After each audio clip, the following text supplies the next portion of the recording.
àwọn Yorùbá bọ̀ wọ́n ní àìrìnjìnà ní ó jẹ́ kárábù kú ọ̀kẹ́rẹ́ tá a bá rìn jìnnà tá a rìn dégbò nígbò arábù kẹ́rẹ́ tó sókè mo rìn mo rìn lọ ni mo rìn dé ìpínlẹ̀ Èkìtì àti ń gbọ́ nípa Ẹ̀rìn-Ìjẹ̀ṣà ǹjẹ́ jẹ́ mọ̀ pé Ẹ̀rìn-Ìjẹ̀ṣà waterfall tó wà ní ìpínlẹ̀ Ọ̀ṣun nìkan kọ́ ló wà ní south west ǹjẹ́ jẹ́ mọ̀ pé waterfall kan tó tún ní agbára bíi Ẹ̀rìn-Ìjẹ̀ṣà ó wà ní ìpínlẹ̀ Èkìtì ìlú Ìpolé Ìlọ́rọ̀ Èkìtì Ìpolé Ìlọ́rọ̀ Èkìtì ni waterfall yìí wà tí wọ́n pè ní Arinta Waterfall ibẹ̀ náà ni ìrìnàjò ló gbé wa dé báyìí mo ní kí sáré mú ẹ̀yin olólùfẹ́ mi kí sáré mú yín rin ìrìnàjò yẹn fẹ́rẹ́fẹ́ tá a mọ̀ sí adventure wá sí Arinta Waterfall nílùú Ìpolé Ìlọ́rọ̀ Èkìtì kẹ́ ẹ lè mọ̀ wípé nǹkan àgbà ìyanu ó wà ní ìpínlẹ̀ Èkìtì lẹ́yìn omi Ìkọgòsì Èkìtì níbi tí omi gbígbóná àtomi tútù tó ti pàdé ìlú Ìpolé Ìlọ́rọ̀ Èkìtì omi tó ń jáde láti inú àpáta tá a mọ̀ sí waterfall ó tún wà náà ńbẹ̀ tó ń pè ní Arinta Waterfall. àwọn bàbá wa ńgbà tí wọ́n tẹ ìlú Ìpolé Ìlọ́rọ̀ dó ní ìkan nínú àwọn ọdẹ wọn oníkóhùn sọdọlẹ tó wá rí àgbàyanu pé iṣẹ́ Ọlọ́run àgbàyanu ni ó sì ẹ̀dẹ̀rí ìgbà tó máa délé wọ́n expect pé kókó oríṣiríṣi ẹran tó pa kókó lẹ̀ bẹ̀tí nǹkan tó ń sọ fún wọn ni pé mo rí nǹkan ta lé ní o mo rìn mo rí nǹkan ta ìyẹn náà fi ń pé Àrìntà mo rìn mo rí nǹkan ta ọlọ́dẹ ìkan nínú àwọn ọlọ́dẹ tí wọ́n jọ tẹ ìlú dó lórí wàásù fáláìlú pẹ̀lú àkókò ìgbà yẹn kò sọ́nà o ẹ̀wọ̀n pé ọ̀nà inú gbóná lọ́dẹ máa ń rìn sọ́dẹ àti ìgbà yẹn ìgbà tó di 1965 Taisola rìn wá síbí ó rí ó popularize ẹ̀ nínú the Nigerian Tribune and the Daily Sketch pàtó tún di 1975 ó tún wá ó tún said the same thing nínú Daily Times and so on but as God will have it gbà tá a wá ní tá a pín Èkìtì tí a wá ní gómìnà yẹn ló wá expose ẹ̀ sí gbogbo àgbáyé yẹn ní gómìnà Káyọ̀dé Fáyẹmí òun ló ṣe ọ̀nà yìí tó fi tó tà ẹ̀ ibi tá a wà yìí gómìnà Káyọ̀dé Fáyẹmí òun ló ṣe gbogbo ẹ̀ kí káwọn èèyàn máa rí ibi ìjókòó sí ibi tí gbogbo èèyàn ti wá rí pé nǹkan tó tóbi tó báyìí wà ní ìlú Ìpolé Ìlọ́rọ̀ àwa rí pé àgbàyanu ni ó jẹ́ káwọn ọ̀pọ̀lọpọ̀ èèyàn kan máa wá síbí láti wá máa wò ó. ẹ jẹ́ ká wo bí waterfall náà ṣe rí àwọn nǹkan tó ní ṣe tó sì tún rọ̀ mọ́ Arinta Waterfall ní ìlú Ìpolé Ìlọ́rọ̀ Èkìtì olómọ pírẹsẹ́ńtà ló kọ mi bẹ́ẹ̀ ṣe ń wo fídíò yìí ẹ máa subscribe sórí channel yìí ẹ dẹ̀ máa rántí tan notification button yín lẹ̀ kẹ́ lè máa rí fídíò wa wò bí ìran ó yá let's go there. a sì dúpẹ́ lọ́wọ́ gbogbo ẹ̀yin tẹ́ ẹ ti subscribe sórí YouTube channel yìí ẹ̀yin tẹ́ máa ń comment tẹ́ máa ń like tẹ́ ẹ máa ń share àwọn videos wa ẹ dákun ẹ bá wa gbọ́wọ́lé subscription button kẹ́ ẹ bá wa subscribe kẹ́ ẹ lè máa ń láǹfààní láti wo àwọn oríṣiríṣi fídíò tá à ń jù sórí àtẹ ìkànnì yìí.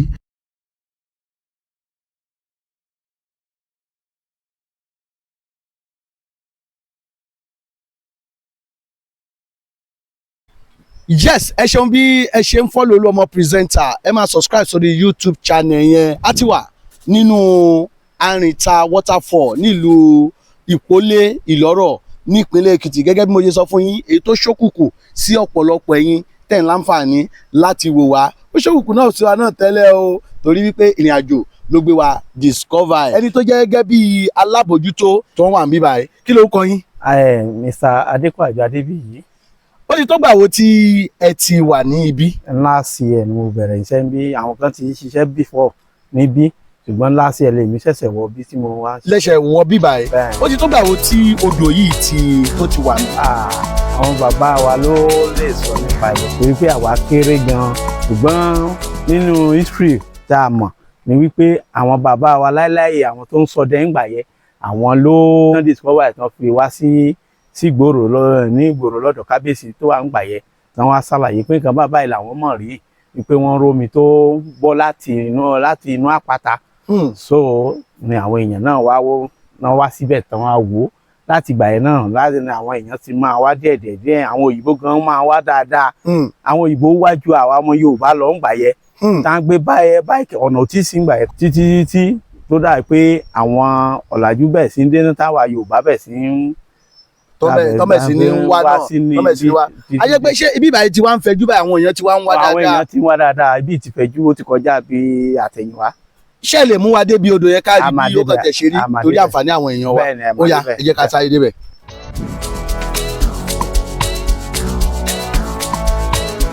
a máa ń rí àwọn odò kan bí. àwọn odò yẹn náà nìyẹn bó ṣe ń bọ̀ látòkè ìsàlẹ̀ lélẹ̀ ìyẹn ìsínwẹ́wẹ́ odò yẹn sí lélẹ̀ kì í tí ń ṣe alagbalúgbú ẹ̀ ẹ jẹ́ ká wò bó ṣe wá àmọ́ ìmù tá a bá kàn tẹ̀ kọ́kọ́ rí bí ìsàlẹ̀ gan ṣe rí ó ti fẹ́ máa ṣàpèjúwe bí òkè gangan bó ṣe rí ó dà ẹ ká máa lọ.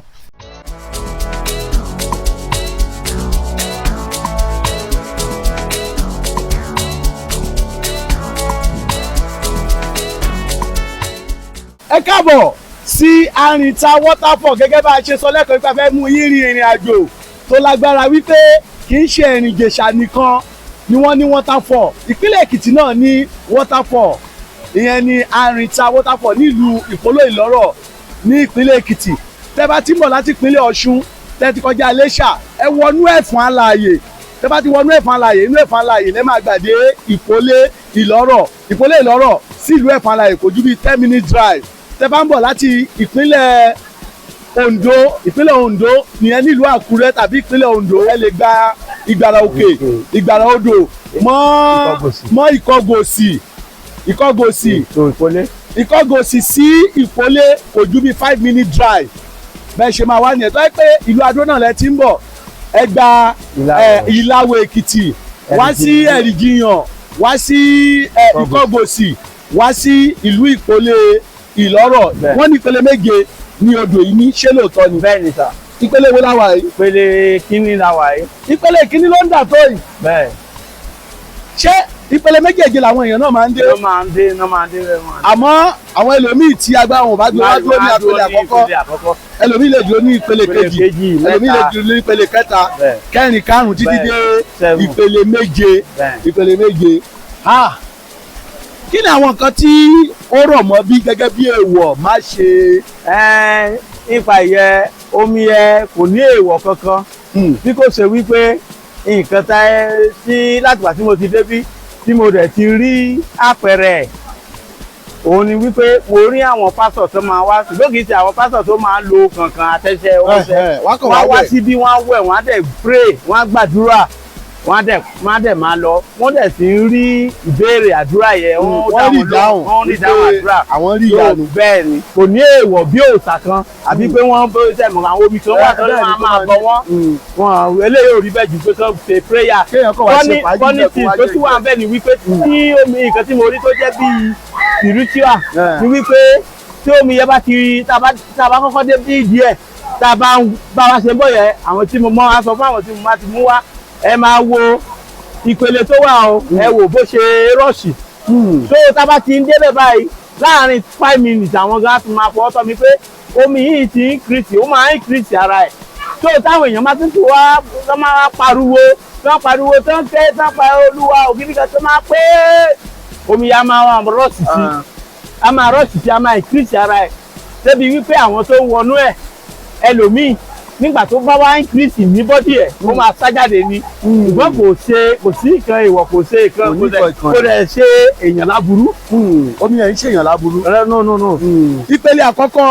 Arinta Waterfall nílùú Ipole Iloro Ekiti náà la wà ìpele àkọ́kọ́ rèé ó sì kù ìpele kejì títí dé ìpele keje ẹ jẹ́ káwọ́ bó tún ṣe lọ. jẹ́rìí a ti lọ sí ìpele kejì báyìí o ẹni bá ṣe dára lọ ó lágbára o.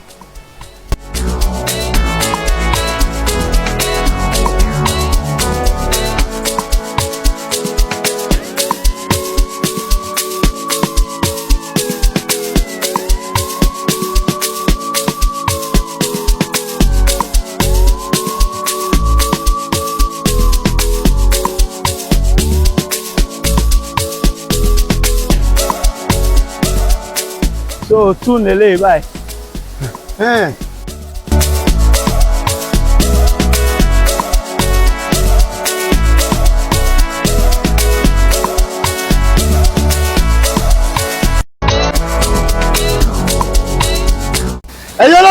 ọmọ present ẹ jọ ẹ ṣáà bá máa subscribe sórí YouTube channel yẹn o tẹ́ ẹ bá ti subscribe máa subscribe wàhálà yín ni mo ń bá kiri o ó lágbára ìpele kejì làwà àbí ìpele kejì làwà yìí ṣé ìpele kejì ṣe yí rèé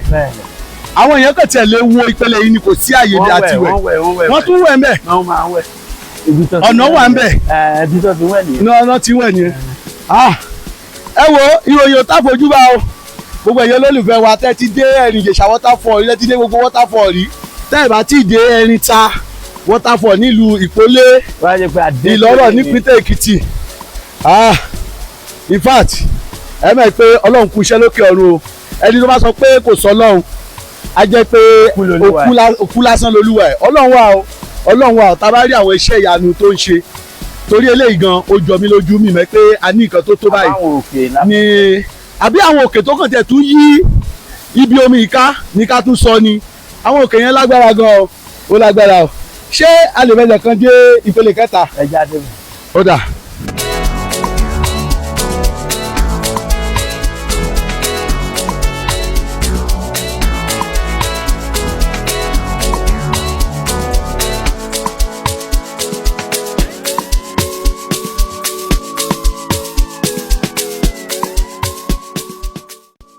ti wà ní ìpele kẹta Arinta Waterfall ìlú Ipole Iloro Ekiti ìpele kẹlẹ la wà yìí. ìpele kẹta ni o it's not an easy job it's not an easy journey òkè yẹn pọ̀ òkè yẹn lágbára but this is a great adventure honestly speaking Arinta Waterfall Ipole Iloro ló yẹ ká máa pè ní ẹni láyà kó wá wọ̀ ni o ẹni tí ò bá lẹ́mìí ó máa try it but I promise you will really enjoy. ó dàbí bá ṣe ń gun ìpele yẹn sí lómi yẹn ló heavy sí ló lágbára sí kí ló dé tó fi rí bẹ́ẹ̀. inú ẹ̀ tó bá ti rí àwọn èèyàn inú ẹ̀ máa ń dùn. tómi yẹn bá ti rí àwọn èèyàn. tó bá ti rí àwọn èèyàn bóun bá pariwo ó máa increase ara ẹ̀ tó máa tó máa pariwo á túbọ̀ wá increase ara ẹ̀ sí inú ẹ̀ máa dùn. torí pé mo ní pé kò lágbára èèyàn ìtẹ́lẹ̀ kẹ́tẹ́ kí àwọ̀ bẹ̀. tó bá jẹ́ pé àwọn èèyàn pọ̀ báyìí tó wọ́n wá síbí ẹ̀ẹ́dì gbogbo bíi láti máa sọ̀ jáde. a máa éjì gan. èèyà so ṣé inú yín máa ń dùn tẹ́ ṣe ṣiṣẹ́ bí inú yín dùn gan. inú mi dùn o torí pé ó máa mú èèyàn wá happy. torí some people náà tó bá wá síbí ó máa tán máa ẹjọ́ yẹn wọ́n máa jẹ́ ìwúrí fún wọn. ẹ̀yin olólùfẹ́ wa ìpele méje ní Arinta Waterfall nílùú Ipole Iloro Ekiti ló dé mo ti mú yín lẹ́lẹ́kìíní àti mú yín ìrìn àjò lẹ́lẹ́kejì ìpele kẹta rèé mo láyọ̀ láti sọ fún yín pé níyì lolúwa ràn èmi olóòmọ pírẹsẹ́ńtà àtàwọn crew wa ló ràn wá lọ́wọ́ dé ẹ má bínú lẹ́yìn náà bá láǹfààní láti wá ẹ lè gún láti ìpele kìíní dé ìpele keje kí ni ìmọ̀ràn yín fún gbogbo àwọn èèyàn pàápàá tí wọ́n fẹ́ wá sí wá ìjọ ara wọn bí. ìmọ̀ràn mi ni wípé ní agbára Ọlọ́run kọ́lọ́run kó ran ìjọba wa lọ́wọ́ tí àwọn ìjọba wa bá lè rò wípé nǹkan bí bàǹtàbàǹtà bí eléyìí wà torí sometimes nígbà táwọn òyìnbó bá wá bí wọ́n máa wá happy inú wọn máa dùn tó wọ́n bó tẹ̀ rí àwọn òkúta yìí lásán tí wọ́n rí gan ó máa mú orí wọn wú wọ́n á lọ sí orí ẹlòmíì á lọ sórí á lọ wú á bu iyẹ̀pẹ̀ bẹ̀ á wá wo nǹkan tó oríṣiríṣi á kámẹ́rà ẹ̀ tó tí irú ẹ̀ bá lè wà ní fún àwọn ìjọba wa láti lè ràn wá lọ́wọ́ nípasẹ̀ bíi torí pé majority àwọn èèyàn tó wá síbí tẹ rí àríbi lọ́jì sí ẹ pé bí òtẹ́ẹ̀lì wọ́n dúró sí ẹ ó ń bà wọ́n nínú jẹ́ torí mo ti rí àwọn èèyàn tó wá síbí rí tó jẹ́ pé láti àárọ̀ ní nǹkan bíi 10 tó ti wọ bí tó jẹ́ pé nǹkan bíi 6 ìrọ̀lẹ́ náà ṣẹ̀ṣẹ̀ wá ń lọ tó ń lọ ìgboro tó ń lọ kọ́tí tó ń ẹ̀jọ́ ara wọn tó ń ṣe fàájì ara wọn nítorí pé wọ́n ní ipe bí ikú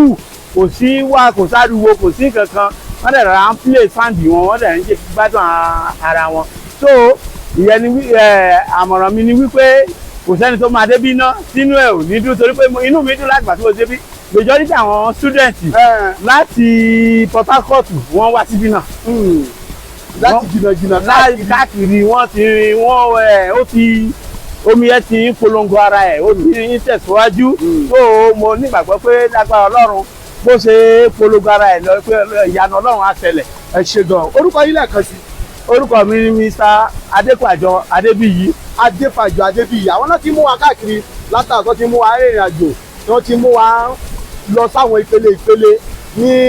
Arinta Waterfall nílùú Ipole Iloro Ekiti. Ìpele kẹta la ṣì wà yìí ó sì kù ìpele 4 sókè bí àwọn ìpele yẹn náà ṣe ń ga sí ni àwọn omi yẹn ṣe ní heavy flow tó ń lágbára sí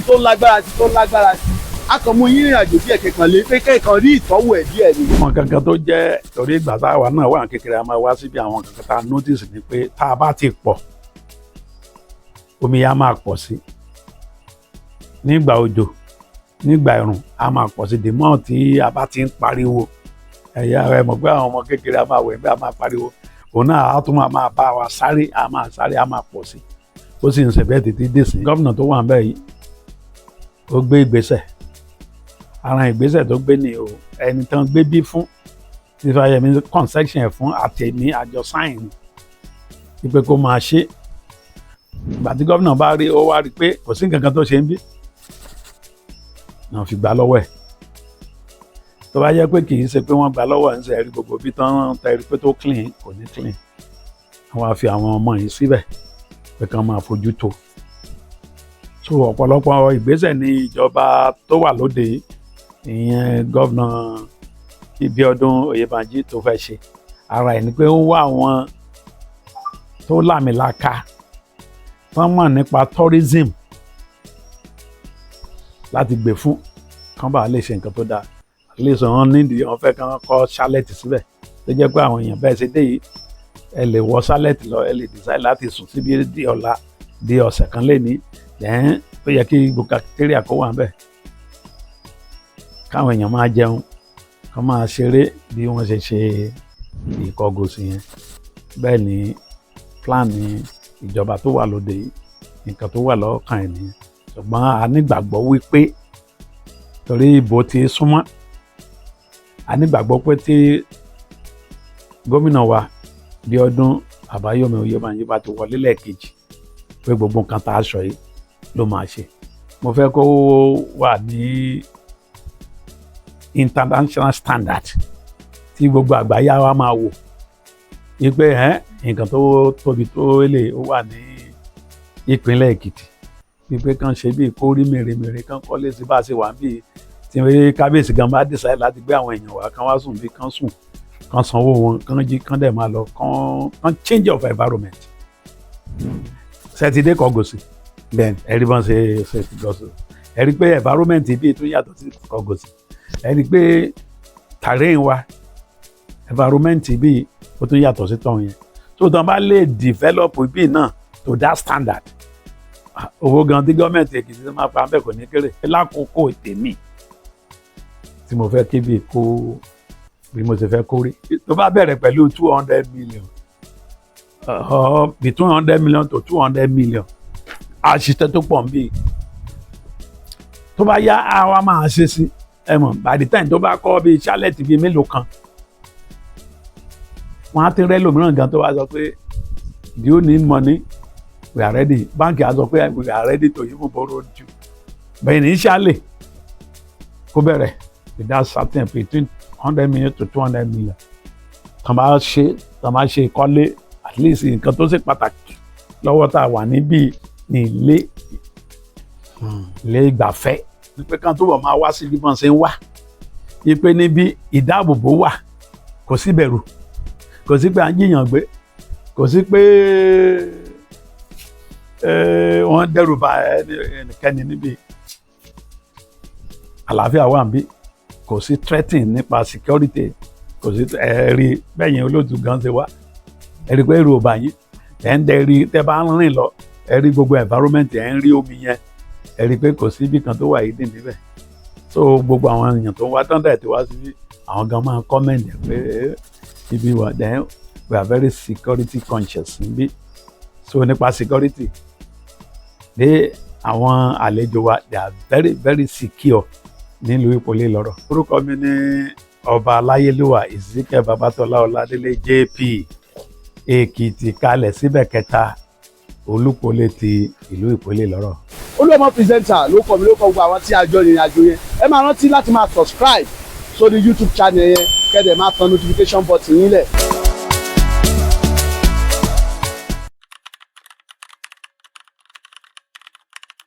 A sì dúpẹ́ lọ́wọ́ gbogbo ẹ̀yin tẹ́ ẹ ti subscribe sórí YouTube channel yìí, ẹ̀yin tẹ́ máa ń comment, tẹ́ máa ń like, tẹ́ ẹ máa ń share àwọn videos wa. Ẹ dákun ẹ bá wa gbọ́wọ́lé subscription button kẹ́ ẹ bá wa subscribe kẹ́ ẹ lè máa láǹfààní láti wo àwọn oríṣiríṣi fídíò tá à ń jù sórí àtẹ ìkànnì yìí.